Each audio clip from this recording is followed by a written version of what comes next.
Dehradun police की ओर से कोतवाली नगर थाने में पिंक बूथ बनाया गया है, जिसमें महिलाएं लिखित शिकायत डाल सकती हैं। तो देखिए, इसी खबर पर चर्चा हो रही थी और बढ़ते हैं अगली खबर की ओर। बढ़ती सड़क दुर्घटनाओं और अपराधों पर अंकुश लगाने के लिए प्रशासन के द्वारा लगातार प्रयास किया जा रहा है और इसी कड़ी को आगे बढ़ाते हुए देहरादून पुलिस द्वारा चप्पे चप्पे पर नजर रखने के लिए सीसीटीवी कैमरास लगाए जा रहे हैं। जिलाधिकारी सविन बंसल ने आज कोतवाली में जगह जगह लगे सीसीटीवी कैमरा के निरीक्षण के लिए एक निरीक्षण कक्ष का शुभारंभ किया है। वहीं एसएसपी अजय सिंह ने इस मौके पर कहा कि शहर में बढ़ते अपराध और दुर्घटनाओं पर अंकुश लगाने के लिए ये प्रयास अत्यंत कारगर साबित होंगे। देखिए, जॉइंट विजिट्स और इनिशिएटिव्स से अक्सर नतीजे इनकरेजिंग आते हैं। तो लगातार जॉइंट विजिट्स की गई थी, न सिर्फ पलटन बाज़ार की बल्कि कई सिटी के जो चौक पॉइंट्स हैं, वल्नरेबल स्पॉट्स हैं, वहाँ पर traffic lights, cameras, loud speaker systems, road dividers और कहाँ पर चौक चौराहे नए बनने हैं, इन सभी इनिशिएटिव्स पर कार्य गतिमान है।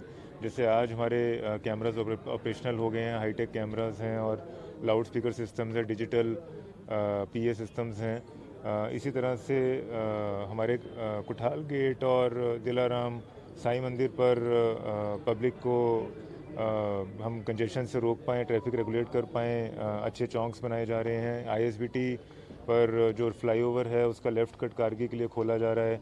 नीचे पार्किंग्स डेवलप की गई हैं, आईएसबीटी के जो कट्स थे उनको यूज़ किया गया है और आईएसबीटी के दोनों हमारे डुअल गेट सिस्टम ऑपरेशनलाइज कर दिए गए हैं। वहाँ पर जो ड्रेनेज की समस्या है, ड्रेनेज का प्लान भी हमारा पास हो गया है और ये उम्मीद है कि इस मानसून ज़रूर कुछ ना कुछ रिलीफ मिलेगा हमारे वाटर जो वहाँ पर वाटर फ्लडिंग होती थी। जब कोई घटनाक्रम होता है या कोई ज़रूरत महसूस होती है तो उसके हिसाब से पुलिस और प्रशासन वर्क करता है। एक घटना हुई थी जिसका संज्ञान लेकर यहाँ पर जो है ये बात आई कि महिला सुरक्षा को और सुदृढ़ किया जाए। इसको देखते हुए एक प्रपोजल जिलाधिकारी महोदय को दिया गया और आज उनके सौजन्य से जो है इस पूरे क्षेत्र की मॉनिटरिंग के लिए कैमरे भी लग गए हैं, यातायात मैनेजमेंट के लिए साथ ही साथ स्पीकर्स भी लगे, माइक भी लगे। वहाँ पर अगर कोई यातायात बाधित कर रहा तो यहीं से बैठकर एक कंट्रोल रूम से यहीं कोतवाली से इसको कंट्रोल किया जाएगा। तो जो भी हमें ज़रूरतें महसूस हो रही हैं, जो आमजन को सुरक्षा की दृष्टि से ज़्यादा जरूरी है, पुलिसिंग के लिए ज़रूरी हो और देखा जाए यातायात व्यवस्था के लिए बहुत सारी चीज़ें जो इनिशिएटिव लिए जा रहे हैं। तो अब चूँकि सारी चीज़ें प्रोसेस में आने वाले 1 से 1.5 महीने में मुझे लगता है कि सारी चीज़ें जब धरातल पर उतर जाएंगी, ऑपरेशनल हो जाएंगी, तो जो बेनिफिट्स हैं वो आमजन को मिलेंगे। खासकर यातायात और ट्रैफिक रेगुलेशन को लेकर मुझे लगता है जो फोकस है उस पर हमें ज़्यादा आसानी होगी जब ये सारी चीज़ें ऑपरेशनल हो जाएगी। जगह पर लगाए गए, जैसे पलटन बाजार के एंट्री एग्जिट और बीच में 15 कैमरे लगे हैं। आईएसबीटी पे भी प्रपोज किया गया, वहाँ भी जा रहे हैं विजिट पर, वहाँ भी ऑपरेशनल हो जाएंगे जल्दी। ऋषिकेश पे भी 46 कैमरों का भी प्रपोजल एक्सेप्ट हो गया।